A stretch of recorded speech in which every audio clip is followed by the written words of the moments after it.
All right, so first let's start off. What's up, guys? John Sintez here, Cass Kreitlow, the Cutternation podcast, our special guest, the man, Derrick Loop. But first, don't forget to go over to the website, shop the online store. We got new hats coming out. By the way, we got new hats with rubber patches. You got the OG, Nice. the one with Yes, the little sir. small. We'll get you a new one over there soon. Don't forget, get J-bands, weighted balls, flush bands, all the amazing stuff over there now. And we also have our awesome partner here, right here, Cass, who's been really helping me a lot, and we are building something awesome over here. So, obviously, you already have some fans in there, some people yelling your name and stuff. But without Yes, sir. ado, my throwing partner from the All-Star game, where we had one of the greatest games of catch, and we for sure threw too much. Better believe it. Yeah, Derrick Loop. What's up, man? How's it going? I'm great, man. Enjoying life in the off season right now. Hoping to get back here into Mexico pretty soon. So off season. So let's go through Yes. the history of where you've been and let the people know who Derrick the Man Loop is. Okay. First, my name is Derrick Loop. I'm a left-handed pitcher. I grew up in Southern California. I went to Norco High School. Spent some time at Cal State Los Angeles. And I've been everywhere since then. I was drafted by the Indians. I played 13 years professionally. I've played at every level except for low A and the big leagues. But yeah, it's been an incredible experience to this point. Indians, Red Sox, camp of the Padres, Phillies, Dodgers, Japan, Dominican Republic, Venezuela, Mexico, Canada. So I'm well traveled, to say the least. And how old are you? I'm 35. Still 35, still playing the game. Keeping the dreams alive for those 30 guys. Yes. That's right. That's sure. right. For sure. Awesome. So where are you now? Who are you with? What's your in-between season? You finish up with Culiacan, the El Rey of Mexico. Right. Yeah. I just finished up my third season playing for Culiacan, for the Tomateros de Culiacan. Hola, mi gente, te amo mucho. I'm currently at home with family. I'm only here for about a month at a time, but I'm here training. I go to my local high school, Menorco High, to get my throwing in. They've been really helpful with that stuff. So I'm just here getting ready, and like any every baseball season, you never really know what's going to happen. I could sign today. I could sign tomorrow. I could not get a phone call over the next month, but you got to be ready to go. Yeah, that makes me think about like the craziness of these free agents. Like we're February 5th right now, and there's guys that have not signed. It's crazy. A huge big name guys, and the unfortunate part about that is not for those guys. It's for all the guys that are up to sign behind them. There's so many guys that are waiting for those big guys to sign so they can fall into place that everyone's kind of freaking out. It's kind of the same thing that happened last year, where they were talking about having spring training for all the like unsigned players to have their own free agency thing going on. But I'm a little different in my situation. My draft prospects are limited in where I can or I want to sign. But I love what I do, and I'm still battling every day. Yeah, for sure. I mean, you're super impressive on your consistency. It's one of the things that you and I had talked about when we did play catch out there. And correct me if I'm wrong, but you don't believe in the straight ball either, do you? Because I know I don't think I throw anything that's straight. Fortunately for me, I have a natural cutter on my four seam. I've actually learned a sinker over the last couple of years just to get them off of my cutter and my slider. So that's really helped me out. It's actually prolonged my career, in my opinion, just being able to move the ball the other direction a little bit while mixing in my curveball and my slider. But no, throwing a straight ball does nothing for me. Yeah, definitely. That's the biggest thing that I noticed. Like, when you and I did play catch, and I was like, oh, this guy's a Cutternation guy too. All right, let's see how this is going. And it was really great stuff. So you don't know where you're going yet as far as the spring? No, not yet. I have a couple of prospects that were teams that are very interested, but it's one of those things where they're trying to figure out what they want to do. Hopefully it's soon. It was supposed to happen within the first week of February. We're still in the first week of February. And how things work in Mexico, things don't necessarily always work on time. They usually end up working out, but it's never usually on time. But so at this point, I'm just trying to stay patient. I got to be ready. So when they do get the phone call, I'm 100% ready to go and got to get after it. So a lot of people don't know, like, especially in the States, like how winter ball works. And you were fortunate enough to play for Team Mexico in the Caribbean Series, which is just amazing. I'm super jealous of you. Congratulations on that. Thank you. Thank you. people just don't know what baseball's like down there. And my closest description of it is college basketball, but baseball. That is what their whole thing is. What's your opinion on it? Honestly, it's the greatest experiences of my life. I've never played in the big leagues, so I don't have that experience to draw from. But I played a full season in AAA with the Dodgers. I have a little experience with the Phillies, and then the rest of the minor leagues in the States. But there's nothing that compares to the passion and the drama in Winter League. They do show up late. They don't show up to like the third or fourth inning. But once that happens, it is, like I said, it's a dogfight every single pitch, every single out. And it's unlike anything I've ever experienced. The fans are more passionate. They stick around to the last out. They're not trying to get out and try to get to their car to get home as fast as they can. It's just genuinely been one of the best experiences of my life, especially in Mexico. Yeah, when we played you guys in the playoffs, when we went to your place, it was nuts. It was absolutely, Yes. It was being able to be in that stadium and see how all that stuff works. I mean, one of my best friends back home said it to me. He goes, "John, you're a big leaguer, just not in this country." And I was like, "Oh, okay, all right, I got that. I'll play with that." You know what I mean? And you can vouch for that as big as you've played in every stadium in Mexico, right? Yes, I have. Well, as far as the Winter League, and I think I've played in everything in the Summer League as well. I don't think there's a league or a team that I missed. But outside of maybe something like Sultanes, when the Sultanes are in the playoffs and they have 30,000, there's nothing like the experience of playing in Culiacan. We have 15 to 20,000. During the playoffs, there's 20,000 people. And it's absolutely incredible to be in a stadium with 20,000 people that are cheering for you and your team. I'm getting chills thinking about it. There's nothing that's compared like that in my career. They're obsessed. Like, I'm calling out the American fan Yes. base. Y'all don't understand. You don't get it. Like, It's true. It's absolute people truth. know everything about you, what you like Yes. to do, where you like to eat, where you're going to be. You know, they always talk about, what you do and like how good you are, and they just make you feel loved. And, I felt that love in Mochi's tremendously because of how much smaller the town is than Culiacan. Sure. I'm sure, what are you, 6'8", 6'9", No, I guess according to them, I'm a little bit taller than most of the Mexican citizens. But bro, it's unlike anything I've ever experienced. The fans are not afraid to tell you if you're bad too. So if you're playing poorly, they have no problem sharing that with you. And social media is obviously a big deal everywhere in the world now.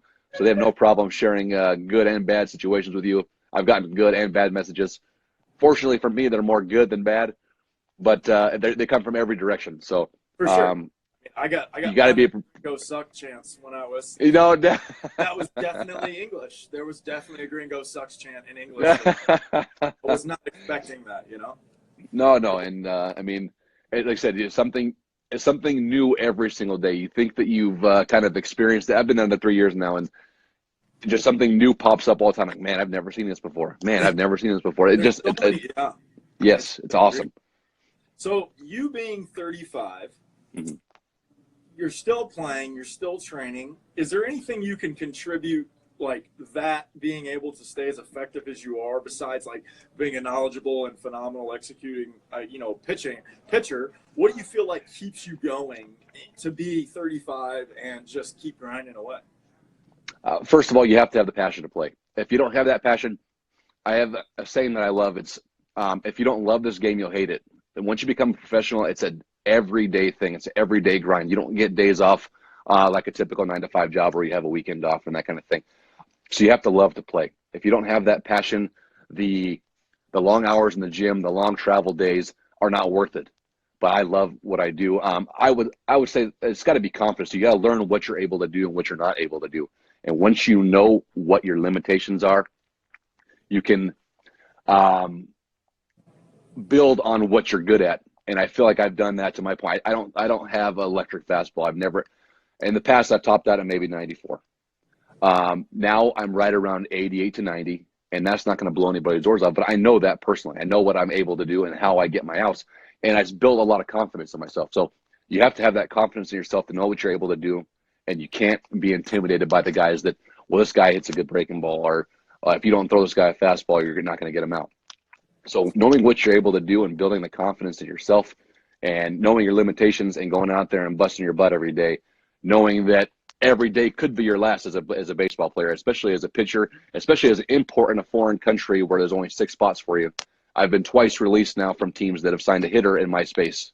So it's perseverance, it's confidence, and it's knowing yourself. Yeah, so I remember when I was in Durango and I think you were in Campeche, and I remember Yes. I got released and you were like, "What happened?" I was like, "No idea.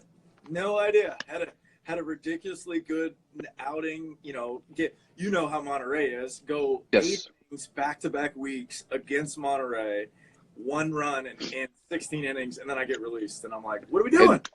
And that's the unfortunate part is, as a baseball player, as a professional athlete, unless you're at the top level of the top level, you don't have a lot of say or control over your career. You only have control over what you do and your performance and your preparation. In a league like that, where they kind of shuffle through guys whenever they want, it's a situation where we're putting ourselves in that situation. We can choose to play or we can choose not to play, and that's kind of one of the consequences of playing down there is you don't know what the situation is, and you got to battle through it, and it is what it is. Yeah, totally agree. So back to that gym stuff that you were talking about. I even saw a video of you recently doing some med ball throws and some stuff in there.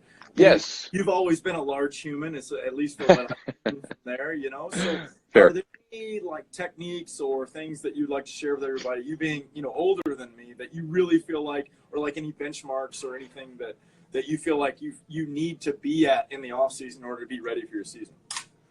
For me, at my age now, as long as I'm in the gym most days or all the time, I try to go 5-6 days a week, at least one day off, especially with my age. I need a day to recover.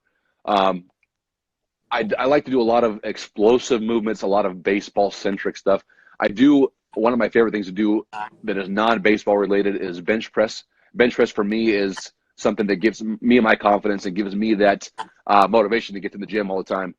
So if I can get my bench press in and then go into my baseball stuff and my core work and the ball throws and stuff, I even bought my own ball because the gym that I go to doesn't have any. So I carry my 20-pound ball with me everywhere I go. Yeah. Somebody is claiming that bench press is like the next best correlation to ball speed.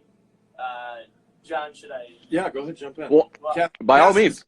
As much of a nerd as I am when it comes to all this stuff. Wonderful. So. Let's hear it. I never know, because we don't talk about these things, but Kyle Bodie's, that's what he's saying. He's like, that's going to be the next big metric that baseball players are going to start caring about is bench press. So interesting. That's funny. Because I played. I'm sorry. Go ahead. Oh, my last thing, and then I'll shut up. In that vein, though, do you know Kerry Lightenberg? I do not. Kerry Lightenberg closed for the Braves back in the late '90s. What's up? Nothing. No. Oh yeah, Kerry. Anyway, I worked with him back in Minnesota, and he always talked about his big. He went to D3 school in West Central Minnesota, University of Minnesota Morris. I lived right there. It's brutal. Those kids are not playing college baseball. It's bad. And he goes and then closes for the Braves, and he's like, yeah, everything was long toss, right? That was his big thing. But then I'm like, oh, the more I talked to him, he grew 4 inches, and he lived in the weight room, and it was just nonstop. But it's funny hearing what people do and what they attribute to their success too. So that's funny. It was perfect timing. It was perfect timing. I don't want to say funny. It's interesting because I play with organizations that would not allow you to bench more than 40-pound dumbbells, organizations that wouldn't allow you to do it at all, other organizations that you couldn't do anything overhead or incline pressing. So to hear that is actually kind of relief because I've always felt better and stronger and I threw harder more consistently when I was strong in my chest. Anecdotally, I started Olympic lifting 2.5 years ago just for to learn the technique of it. For multiple reasons, my shoulders have never felt better. I've done so much overhead stuff. It's so strange. My right shoulder, my throwing shoulder never hurts when I'm doing snatches or jerks. It's actually my left shoulder because my left shoulder has other limitations that my right shoulder doesn't. It's crazy. I'm not dumb. I know how to not be dumb. So No, sure, and it's one of those things where people can preach till they're blue in the face, but when you actually experience it firsthand, I feel like that's going to be more important to me than somebody telling me that bench pressing is not going to work for me when I feel better now than I've maybe felt in 5 years. So confidence and comfortability, I think, are huge for what us pitchers are trying to do. And, you know, let's get into some very sensitive topics here too, because I think I know what your mental state is, and I just want to ask you about it too. Are you trying to throw the ball as hard as you can every time you're on the mound? There are times yes and times no. I'm gonna say 98%. I'm not gonna say 100 because I feel like throwing 100%. I'm not gonna throw the ball where I want to. At 98, I feel like I can, especially I think I throw my breaking balls maybe 100%. Yeah, I was my gonna fastball. Say, for what I've seen you throw, like you're ripping it when you're trying to spin it. And that's what I'm trying to make everything look like my fastball. And if I'm pulling off it or trying to yank down or something differently when I'm throwing my break and stuff, I feel like I'm less effective. Especially because I feel like I have really good tight spin on my breaking ball, my curveball. Oh yeah, you do.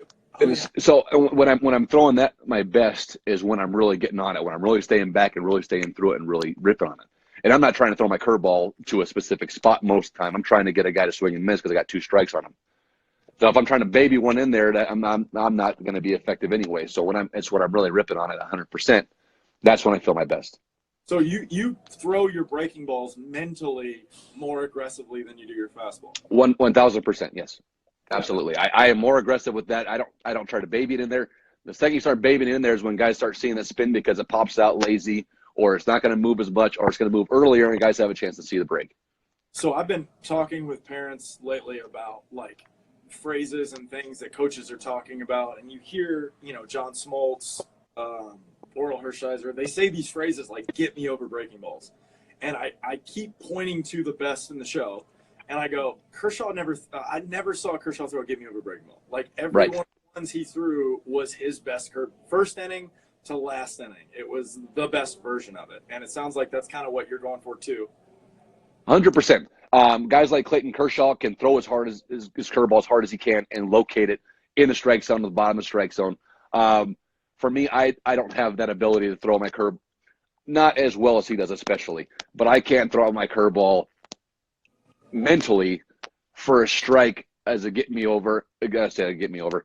I can't throw my best curveball for strike one most time because I'm so aggressive with it. But fortunately for me, I throw my slider both sides of the plate for a strike more consistently than my fastball, for that matter. Yeah. But it's definitely a mental mindset when it comes to that, for sure. Look at this aggressive comment right here. You suck in Culiacan this season. Hey, Alex, whenever you're ready to get in the box, I'm sure Derrick would. But it comes from all sides. I've had a lot of positive feedback, and you get occasional that way as well. And if you look at my numbers this year in Culiacan, my numbers don't look good, even though I threw the ball way better than what my numbers look like. I still had 25 strikeouts in 20 innings. I had 9 walks, but 4 of them were intentional. So I mean, But you hate how they count everything wrong there. That's right, and yeah, everything's the nature of the game. Yeah, exactly, 100%. Yeah. So that's what when I got released from Durango and I talked to the guy and I was like, I just threw it all out there because I kept tracking my stats of what they should be, and they're like, yeah, you have a 5 ERA. I was like, no, I don't. I have a 2 ERA. You guys don't know how to count things. Like, it does not work. If my right fielder, if it hits his glove, bounces over his head in the air, and you give the guy an inside the park home run, that's not my fault. He should have caught it, right? You should have caught the ball. And the unfortunate part, is there's nothing you can do to control that. And they're going to use anything and everything they can against you when they need it. And whatever your good stuff is like, oh, well, that's not as important right now. Wait till later when you struggle a little bit. Like, oh, look, now you're struggling. We can't use you. It's just they need a single reason to move on from you if they don't want to keep you. And they can find anywhere they want. That's with spring training in the U.S. That's with Mexico. It's anywhere you play professional sports or professional baseball, especially. You're just a commodity for them to use and discard when they're done. And that's something that I'm sure you understand as a 30-year-old professional athlete, baseball player, that it's something you have to deal with. It doesn't mean you have to like it, but that's just the reality of what we do. Totally agree, man. I mean, you've been a guy who's consistent, and I just don't think that teams value that enough. I mean, please come back to the Padres because, every time I go to a game over there, I'm always like, we're just going to throw 85 fastballs this game and watch us give up 15 hits. Like, it is some of the most boring baseball I've seen. I'm like, oh, this guy's throwing 95. Or like Kasner when he was here throwing 97, and I watched him throw 25 fastballs in a row. And I'm going like, what are you doing? What in the world? Right, and that's the unfortunate part about the game we've kind of evolved to is nobody cares about the guys that can pitch anymore. They're just looking for arms that throw 95 plus. When you see all these guys, all these prospects, all these there's this new stuff like I can't remember the name of the app right now or the name of the guy. It's the Pitching Ninja from Twitter. He has this flat ground app. Yeah, flat ground app. Oh. Where it's not guys throwing breaking balls and locating pitches. It's like, hey, look, this guy throws 95. Look, this guy throws 97. Look, this guy's touching 98. Oh, this guy's throwing 94. It's not like, well, this guy had this good a year. He's got 3 or 4 pitches he throws for a strike. It's all about velocity and nothing else. And that's the unfortunate part in my mind, that you're not teaching guys to pitch or be pitchers anymore. You're teaching guys to throw as hard as they can and then maybe mix in a breaking ball to go back to their fastball. And that's where the game has gone the last 5-6 years, and it's going to keep going that way until I guess something really strong proves it otherwise. Yeah, which is unfortunate. I agree. I mean, even if you look at did you see that thing they put out on Betances recently? They were talking about this year has been the biggest year of his splits, where he's thrown almost equally his. I guess he throws a slider now. I didn't. Yes. But he throws his curveball, his slider, and his fastball, and they were all right around 30% each. And it was on purpose. And he had the best year of his career. Imagine that. Yeah, exactly. You know, about mixing, and that was when I was in Mochi's, a lot of the hitters that I faced and my manager, they were like, man, you use your fastball so well. Or I mean, you have a good fastball, you should throw it more. And I'm like, I just don't agree with you. Like the way I use my fastball with those guys. Like, you know, what's the Cuban guy that's on your team? Starts with an M. Mustelier. Yeah, Mustelier. That dude hunted fastballs. Like, I watched him turn on 96, 98 from those guys down there. And I'm taking the mental note going like, it didn't matter if it was 0-1, 1-0, 2. No, that's his pitch. Obviously, he just sat fastball the whole game. And I don't think people factor into the approach of the hitter, where if you know somebody's sitting dead red and that's all they're looking at, I just don't understand why you would throw that for a strike. Like, I had better pitches throwing it off the plate on purpose and watching him chase it and then come back with a front door cutter or something from there, and then him just kind of be confused at like what's happening, you know? 100%. You get coaches and organizations that fall in love with a certain pitch. We need you to see to throw that. You have a really good fastball. We need you to see you throw that 50, 60, 70% of the time, when really it's your fastball is good because you're setting it up with your breaking stuff. You throw in your cutter for a strike, you're throwing your breaking ball and your changeup for a strike, and then all of a sudden your fastball looks even more electric. Like you said, you get guys that are hunting fastballs, then what are you going to do after that? You're not throwing your breaking ball, you're sitting fastball. Well, you may not get a chance to throw your breaking ball because he hits the fastball 800 feet. What are you going to do? Yeah, I think it's just knowing what works for you. You know, I mean, 100%. A lot of these high school kids come in and they talk velo, and we talk velo all the time and stuff, but we also talk about like reading swings, understanding that you're not throwing strikes, that you're trying to get another human out. Like there's a whole different strategy to the game that you just don't see, especially when your coach is calling your pitches the whole time and you don't even get to think about anything. Absolutely right. And something it's almost impossible to learn when you're that age is because you need the experience. You have to experience it and realize, okay, you can talk about it till you're blue in the face that this is because of this, and you need to throw balls that look like strikes and all this stuff. But until you experience it, it's really hard to apply that on the mound. Now, getting a head start and knowing these situations before they happen, so that way when it does happen, it's like, oh, we talked about that. He's hit that breaking ball right down the middle for 2 strikes, 800 feet, because I misexecuted when we talked about this, as opposed to be like, how did he hit it? I threw a breaking ball, 2 strikes. Nobody hits a breaking ball, 2 strikes. That kind of stuff. Yeah. But I'm going to jump in because I just don't think people are really like missing that. I don't think kids are missing that opportunity. Like the information is there and kids are all over it. So just the one thing that I disagreed with what you said was that the like turn into velocity is all that the focus is. I think there is like it now exists. Like it just didn't exist. And then I'm still saying this to John, like it's unique that we have a radar gun in our facility. Like, so really it's not that it's that we're not there. We're not even close to being velocity oriented enough. Do you know what I mean? So I think when I go talk to college coaches, they don't know how to, they're not they don't care as much about development. They care more about what you're talking about, you know, and they're not as impressed with somebody's ability to train velocity. They're more caring about, like, can you relate to kids? Can you get them to understand, like, how to mentally pitch, you know? And so what I'll come back with is, I'm curious also of what you think about mentally. We've talked about it, you know, at the college that I coached at in St. Paul. We actually spent 5 to 10 minutes a day on mental training. So I think yeah. I hope I was okay. No. Look, I don't disagree with anything you just said at all. I think my thought process was more on the professional side as opposed to the young developing side. That's not something that I'm really a part of right now because I'm still playing. So all my thought process there was guys are not really signing back into professional baseball unless they're throwing 100 miles an hour. Okay, or 95. And then my counter to that is, and the only reason I know this, I'm just spewing what I hear from the Driveline podcast. Sure. So I have to give credit where it is, but it's like now we're seeing more people like us. There's more coaches being hired in Major League Baseball than ever before. Like right. There are more things happening in the minor leagues. Like people are paying to develop for the first time ever. You know, so I think that's the counter to what you just said. I think that's what's happening. I think it's happening like right now. Okay, and see, these are a lot of information that I'm not privy to. I can only just go off of what I've experienced and what I've seen, and just in my general base of knowledge, which is not very specific, not nearly as specific as both of yours. I see guys getting signed because they're talking about this left-hander who was throwing 199 miles an hour, and that's how he got signed, because he's throwing 99, not because he's developed, not because of the training that he's had. All you hear is that, well, this guy got drafted or picked back up because he's throwing 99 at 37 years old. So, I'm not bitter. I'm not upset by any stretch of the imagination. I know what my limitations are. I'm 35. I'm definitely on the downhill slope of my career. Allegedly, and I'm loving. Not to the guy throwing the 37-year-old. I've been following him for a while. What's his name? Do you remember his name? Oh my goodness! If you didn't ask I know me, his I told you. His IG is X2 Athletics, which is in Peoria.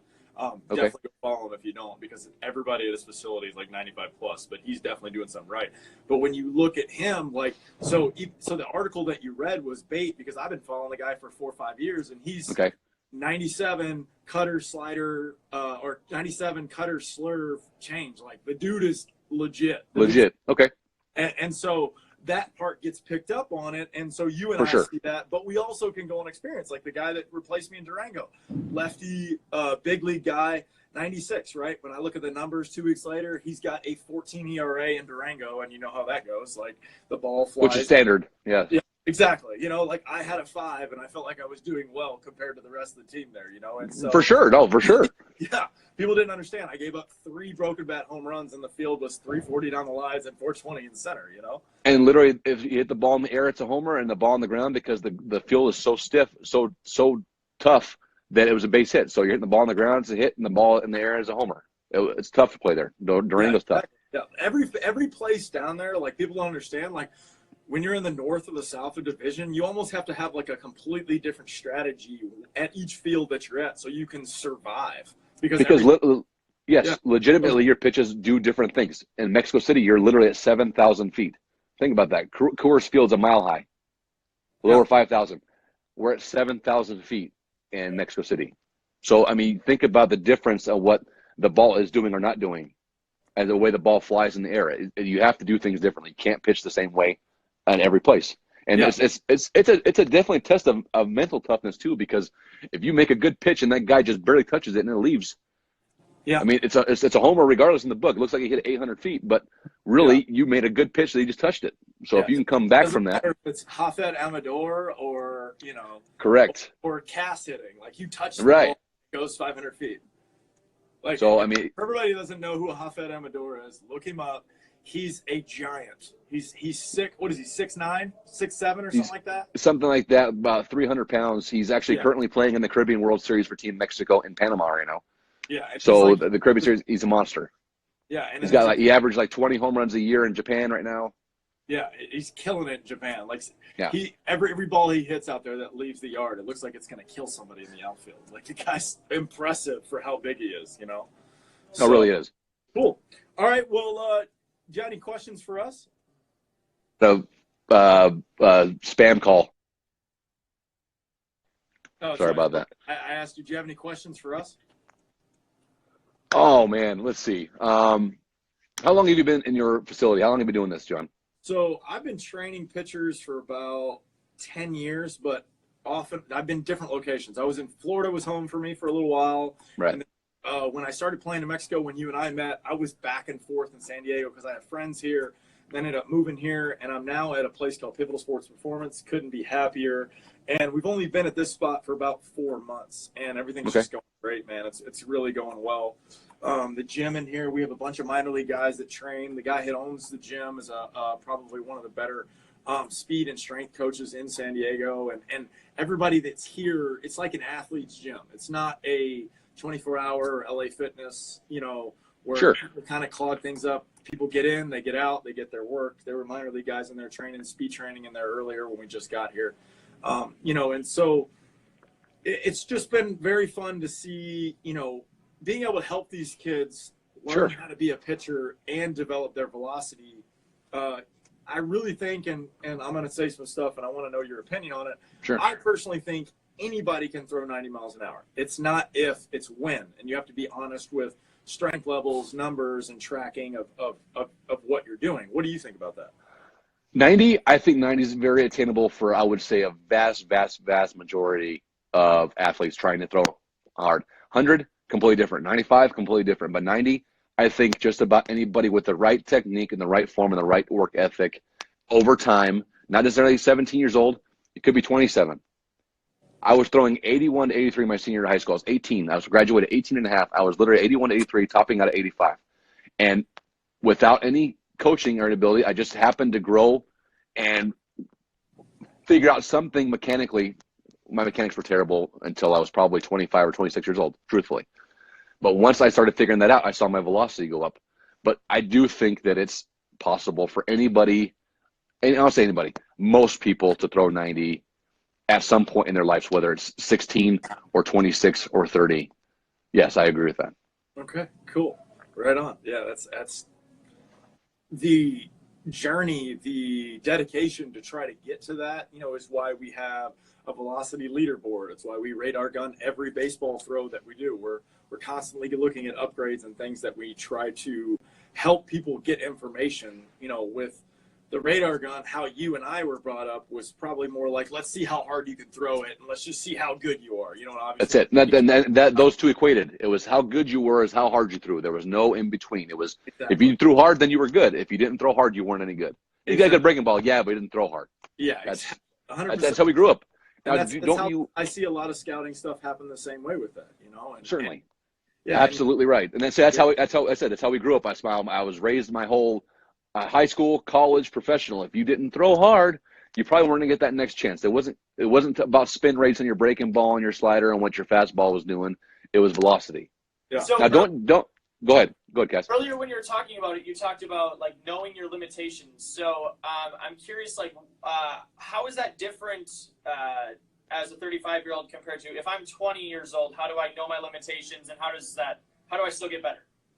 Now, see, that's the tough part. At 20, you don't know your limitations. So you have to push yourself until you pretty much max out. And you don't know you don't know you're maxed out until you're maxed out. It took me, when I was 26, I was maybe throwing 91, 92. But by the time I got to 28, I was touching 94. I was sitting 90, 92, touching 93. And then after 28 years old is when I really feel like, okay, I've topped out. This is nothing. I can't get any harder. My velocity started ticking down a little bit after that. So pretty much you can't put those limitations on yourself. Find your limitations. That's exactly right. Go there and then know them.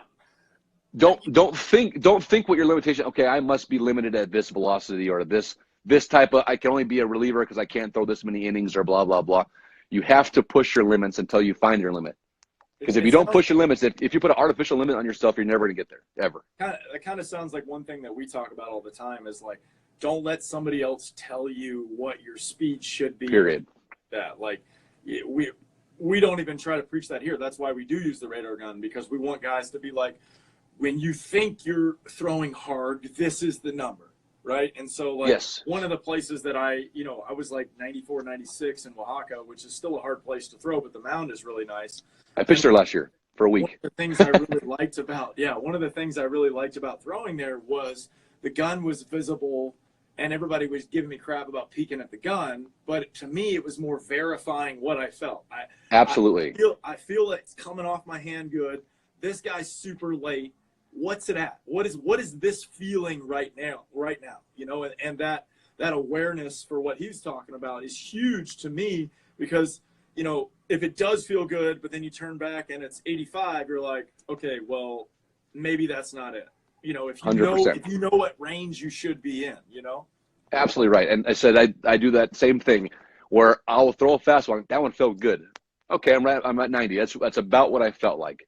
As opposed to, man, I really feel good. And look back and I see an 87, which, man, okay, maybe I'm not feeling as good today, or maybe that ball didn't come out as good as I wanted it to. Then what? So you look back at 87. What do you do, and like what do kids do wrong when they process that incorrectly? Now, for me, you can't. It's not an end-all, be-all. You look at the radar gun and your velocity was not good on that pitch when you thought you threw as hard as you can. It's one of those things where you got to refresh. Okay, well, maybe I didn't do things right, so I got to go right back to what my thought process was before, as far as staying back, driving the ball down the hill, and getting that good extension out in front to get back there, as opposed to really trying to rip off the side and pull off sideways and try to get stiff with it. When I'm stiff is when I'm not throwing my velocity as hard as I can. Yeah, and for me, to answer your question too, for me, summing up, we're on the same thing. Me, it's timing. You know, it's like, did it feel good? Did I rotate early? Did I get the ball down behind me where I like it? Did that feel comfortable? Did I follow through as fast as I could for what I like? You know, did the pitch, was it a cutter? Was it a slider? Was it a curve? Was it a change? Did it do what it was supposed to do? And, you know, I see a lot more big league guys, you know, on TV kind of looking at that and being like, okay, you know, I think eventually there's going to be a radar gun right behind home plate where the pitcher can actually see it.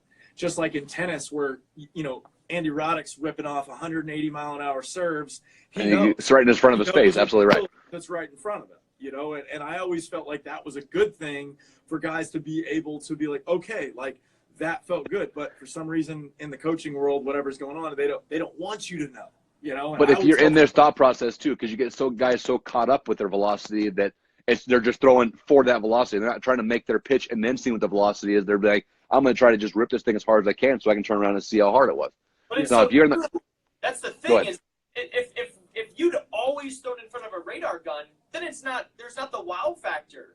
Right, 100%. It's just a tool then. Yeah, absolutely. It becomes a tool, exactly, just like you said. And if we're trying to be consistent and throw strikes and do everything else and try to speed up games, why not have right there so you know exactly what you're doing, know how it's going? I agree. Don't even start with speed up the game, because all you hitters can just, if you take 15 practice swings before you get in the box, like I'm gonna lose it. I'm gonna lose it. Like, you know how it is down there. I mean, yes. I don't want to name names, but there's guys that I played with that I'd be like, get in the box. Like, I mean, you walk 10 feet from the batting circle to the box. But when you're playing at home, they play your walkout song, so they got to listen to the walkout song as long as possible before they get in that box, and that's the truth. That's part of it. That's part of. Some of those guys, that's part of their routine. They like to hear. They got to get to a certain part of that song before they feel like they're locked in. I think it's absolute garbage sometimes, but that's how they prepare. And in all honesty, it pisses off the pitcher on the mound, so it works out to their advantage both ways. Yeah, when I was actually. This summer, I took a team to Kansas for the NBC World Series. Yes, play there.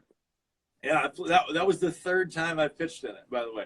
Didn't plan on pitching. We ran out of pitching. We were, you know, and so I had to go start, and I pitched against some D1 college guys, and after the game, they came up to me, and they were like, is that what it's like at the next level? And I was like, just faster. Yeah, I'm not really in shape, you know. But I still went out through 7 innings and struck out 11 guys. And the kids on my team were confused. They were like, dude, you said you're not in shape. How come you go locate this and that? I was like, I just know what I'm doing. I'm just still throwing the baseball. And then I'm trying to explain to them, like, for what they think precision is. And like, there was something recently, I don't know, I'd have to go back and look at the page, but the strike zone that you see on TV, the little K box that's over there in the corner, you know, I totally resonate with that more than what really people think. Like, now this whole precision and accuracy thing, people, talking about it. I'm like, if you look at Max Scherzer's sequence to a guy, it looks as random as anything with all those dots everywhere. And he is trying to tunnel and move and do things to make the hitter be confused still at 95, 97. And I don't think people give him enough credit for what he's doing with that. You know, even DeGrom and everything that he's doing, like forcing guys to swing at pitches you want them to swing is an absolute skill. Like, absolutely right. We don't even talk about swing and miss percentage. And I feel like you were one of the guys that was so good at that when we were down there. I remember talking to guys in our team, like trying to help decipher, because you were locked in against us. I was, you know, I don't think you gave up. I don't think you didn't get somebody out. Like you either, there was a pop out or a strikeout against us. And I remember talking to the guys and they're like, what do you think about this guy? And I'm like, you have to take away a pitch, like take away one of his pitches and try to figure out. And they're like, well, we can't see it. And I said, well, then you're guessing. That's pretty much, you have to decipher and try to figure out what his pattern is. And we talk to hitters all the time, to a lot of the minor league guys, and I went out and threw BP to them, and they couldn't handle 4-seam, 2-seam. Like they were like, dude, like, is that how you pitch? And I'm like, yeah, away, in, up, down, like, you know. And I'm throwing balls at maybe about 55 feet away and not throwing hard, but just locating on them.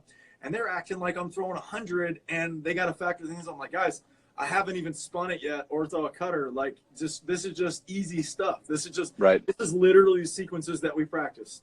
Away, in, away, you know, easy things like that. And you just don't see that level of like people trying to execute ideas, and then the concept that they think that every big league pitcher is perfectly on the black, you know?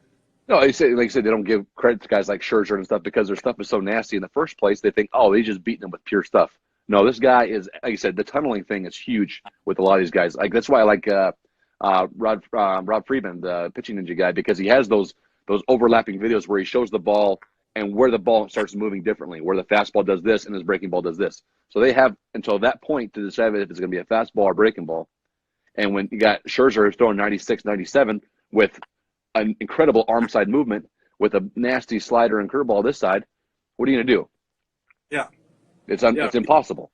Yeah, and he's throwing back foot changeups, and then you got John Small saying that that's not a real pitch. And it's like, pretty sure I saw the catcher set up side and throw a back foot changeup righty, and that's a real thing. Like, does any professional organization call pitches? No, not that I'm aware of. No, maybe like Dominican Summer League or something like that, where the guys are still super young trying to develop. But as far as professional, they want their catchers to develop too. So if the catchers can't call a game, they're never going to develop. And then you have the paradigm of every college, every D1 college, the pitches get called. So like my counter is that these kids never get the opportunity to learn how to do it. Like I'm 100%. from the middle of nowhere, so I just didn't have coaching, and I got lucky. Like the only, I had 4 years of college baseball. That's the only time I've ever had pitches called for me. And I could not imagine what my career would be like if I had pitches called for me, because that's how I learned. That's how I learned myself. That's how I learned how to pitch. Well, if I threw a pitch that I thought was the right pitch to throw, and then he hits a double or hits a single, I talk to my catcher. I'm like, what happened there? Well, you had just done this to him, so he's probably looking for that pitch that you just threw to him. Even though I located it and it was a good pitch, he was looking for it because that's the way he set you up. Like, yeah. Okay, I learned something about myself that day. I made a mistake that pitch, but now I'm better for it. Now, if I got a guy calling a pitch like, well, he called a fastball away and I threw a fastball away and he hit it, that's not on me. Yeah, or you get like what we used to get, or what I used to get all the time was, well, you missed middle. And I'm like, no, I didn't. No, I didn't. That's not – if I missed middle, it would have gone that way. No, absolutely. And yeah, it's easy to say that. It's easy to say, well, it wasn't my fault. You mis-executed your pitch. That's why they got hit. Not because you made a quality pitch in the wrong situation. It's because you made a bad pitch. I love what you just talked about, yes. too, because that's one of the biggest things that, like, when we talk to some of these kids that we work with all the time about, like, the mental state of what they're trying to do on the mound is, like, you forget, like, everything that these kids have been doing through high school has been throw strikes, right? Hit your spot, throw strikes, don't overthrow, don't fly open, like, just share the baseball, let them hit it.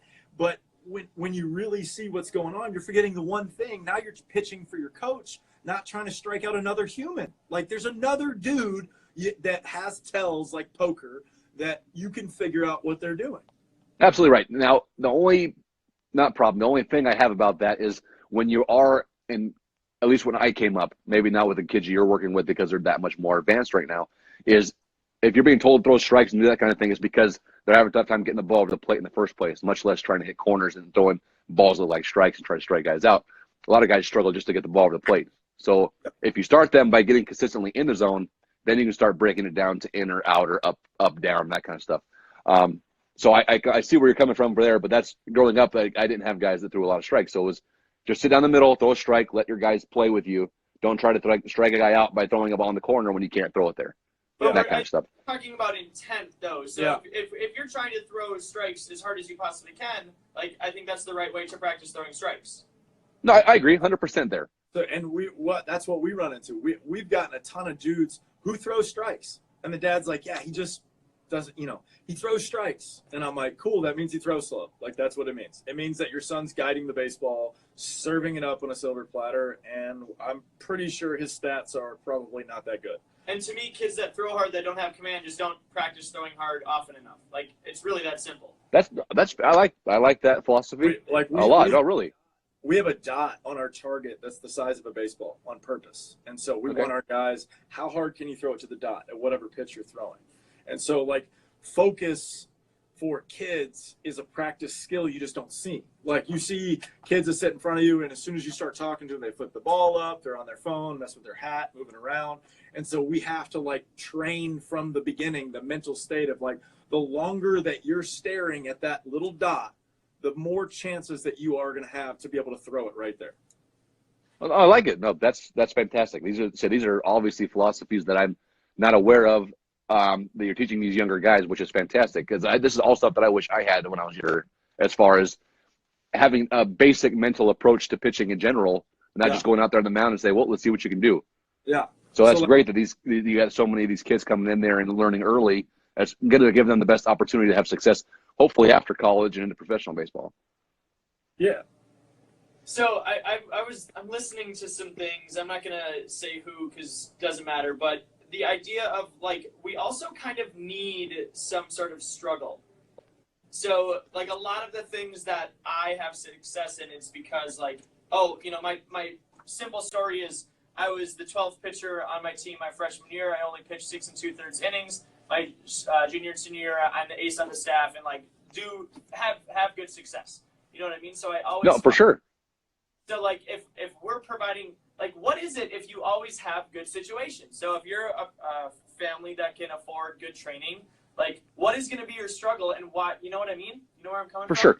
No, 100% I understand that, because I would not be where I am without the struggle, period. It would not happen. I had a guy tell me in high school, there's a guy named Mike Stadoka who was drafted 4th overall. He was 2 years older than me. He was drafted 4th overall, left-handed pitcher. He threw up to 95, I believe. He hit 600 with like 18 home runs in high school. He was drafted 4th overall. So a couple years later, I'm on a scout ball team, playing on a local scout ball team, and the scout that knew him really well was talking to me. Oh, Mike Stadoka this, and then he looks me right in the face and says, you couldn't even hold his cup of coffee for him. And that was the first time I'm like, are you this scout, this guy that could possibly be in charge of my future, just told me that I'm going to be nobody. I couldn't even hold a cup of coffee for this guy. Yeah. So that was my first step of that, like, you're not good enough, you're never going to make it situation. So if I didn't have stuff like that, I would not have had that chip on my shoulder, which for me helped me make me a better player. Everybody, regardless of their financial standing or their way of training, they're going to come across that struggle, because unless you are the next Clayton Kershaw or Mike Trout, you're going to fail regardless. Now, it's almost like those guys that have those opportunities to come in there and train like that, when they struggle, that struggle is going to hit them harder than most, because they haven't struggled. And it's going to be how they react to that, in my opinion, that's going to make them the player that they can be, or if they're just going to fold and be like, you know what, this is not for me. That's my philosophy. That's my opinion. Is like, what's the appropriate struggle for a 10-year-old? Like, how does an 8-year-old need to fail compared to a 20-year-old? No, maybe an 8-year-old doesn't need to fail. Maybe failing too early would turn him off to the situation, where just give him a chance to succeed and give him the right tools to do his thing, because eventually down the line he's going to fail. A 20-year-old can fail a lot more and still have that fire to go back out there and be better. An 8-year-old, if you beat an 8-year-old down and it fails early, that's going to be tough to come back from that, because that sets you up for the rest of your life. If you're failing as an 8-year-old and you can't do it, you're not going to have any desire to play when you're older. See, I disagree with that because we have 8-year-olds here that we throw them into challenge competitions and we're trying to teach them to fail to be able to continue to go. So we're trying to spark that. Like which is great for the kids that can handle it. Yeah, and I guess if by doing that, you're going to filter out the kids that aren't really passionate about it, which is fine because they're 8. If they're just learning and doing that stuff, they'll figure out maybe this isn't for me. And then maybe you will spark that fire in kids that are young to have that fire younger. I mean, I've always been a baseball fan my whole life. I played baseball and basketball my whole life, but I didn't really love baseball the way I do until really I had that struggle. Yeah. It is. I mean, really. People don't understand how hard it is, like at the level that you're still playing at, which I applaud you 1,000% because the consistency and the same, like what's crazy to me is, I mean, you've been down to Mexico 4 years now, right? Or I'm going into my 4th year, yes. Going into your 4th year. And the people don't know, you're facing the same dudes like all year, not just in the summer. The same dudes that are in the summer are the same dudes that are in the winter. And they figure you out and they make good adjustments and they're trying to have better plans. And I look at that and compare it to the guys in the big leagues that they're facing the same dudes. And, you know, of course it makes sense why we're not seeing pitchers lasting 10 years like they used to, 10, 12 years, because it is so much harder to go out there and be consistent at the highest level. And there's so much more information available about guys, about situations. They have, I mean, reports about guys' tendencies, especially against you, against this guy, against lefties in general, against right-handers in general, daytime, at home, away. There's so much more information available that guys, if they're smart enough, which a lot of those guys are in the big leagues, take that information and have a better idea of what you're trying to do to them. And same thing for us. We have a better idea of what that hitter's trying to do to us. But that's why it's such a chess game, but it's so much harder to last in today's game, in my opinion. Yeah. So all right, so I have an opinion about the game in general. I personally think the game is really the game within the game. Like when people really understand baseball and they can follow it, the people who don't understand the chess match that's going between the hitter and the pitcher, to me, that is the entire game. The extra stuff, as the ball leaves the field and everything there, if nothing happens without that catalyst of contact or whatever is going to happen. And so you see a ton of people that almost get frustrated. Like I have family that gets frustrated at a 1-0 ball game. And I'm like, You didn't see what I saw. I saw more swing and misses at nasty pitches than anything else. And I enjoyed it. I enjoyed like the sequence where, you know, I challenge our pitchers all the time and even some of the hitters and stuff too and say, try to mentally have the at-bat that the hitter is or the pitcher is and look what he does and see if you're on the same page with that guy. You know, now, I think 100%. I think we have a unique perspective because we've been pitching for so long. Yeah. And it's easier for us to see that mental battle or that chess match every single time with the runner on base. There's 2 outs with the tying run on second base. That's a completely different chess match with the guy on the plate, which most of the typical fan wouldn't see that. They say, okay, guy on second base. If this guy gets a hit, he's probably going to score. They don't see the pitches that, okay, well, I really have to get this ball in on his hands or I really have to execute this fastball away. And then you see that guy make that pitch and the guy rolls over for the out and is like, man, he really executed that pitch. Like, oh, no, he just grounded it out in the inning. He missed it. Like, no. Really? Exactly. And see, I think that's a unique perspective that we have as pitchers professionally because we can empathize with every guy on that mound, good or bad, 100%. For sure. So if you were to go to a big league game, where do you want to sit?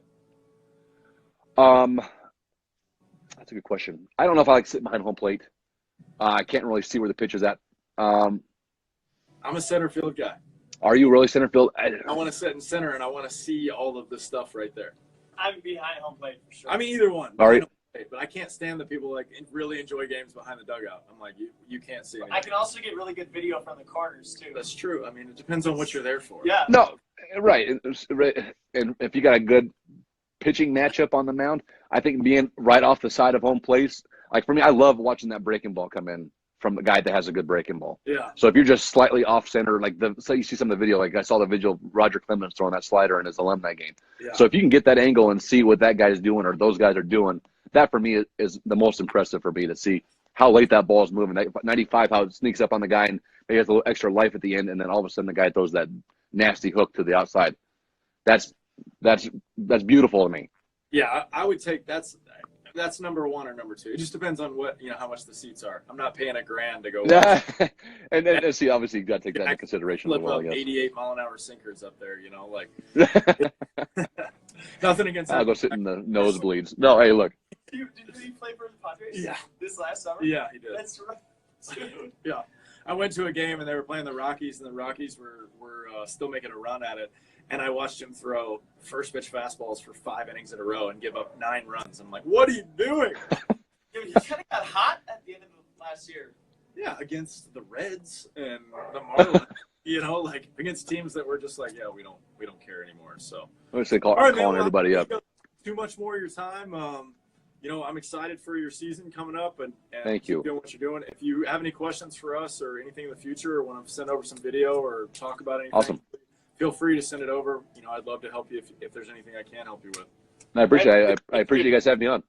Dude, yeah, this is easy. Well, I will download this, and then it'll be on YouTube also. So wonderful. I'd love to get a link for it. This is the first time we try to do it through Instagram. I felt like it'd be a little easier like this right here. So I've enjoyed this. It's been pretty flawless and pretty seamless for me. Well, you're a quality human, and I figured we'd have a good conversation. I appreciate it. All right, man. All right, man. Well, it was nice talking to you guys. Yeah, definitely. Guys, if you're not following Derrick, go follow him on his continuation of his Mexican lifestyle. I'm pretty sure he's moving down there sooner or later, too, That might be a possibility, yes.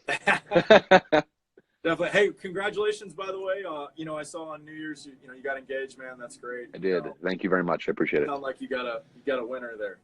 I do. Very much so. For sure. Did she come up there with you? She'll be here this Saturday to visit for a little while. Gotcha. And then we're going to work on getting her over here permanently, yes. That's awesome, man. Congratulations. Thank you. About all Karen, te amo. You got anything left? Nice to meet you. Thank you very much. Cass, nice to meet you. Nice talking to you guys. Definitely. All right. Appreciate it, man. Take it easy. Guys, don't forget, go check out the online store. This will be on YouTube. You can subscribe on there. If you want to learn how to throw my cutter, slider, anything from there, you can. All on a YouTube channel. Perfect.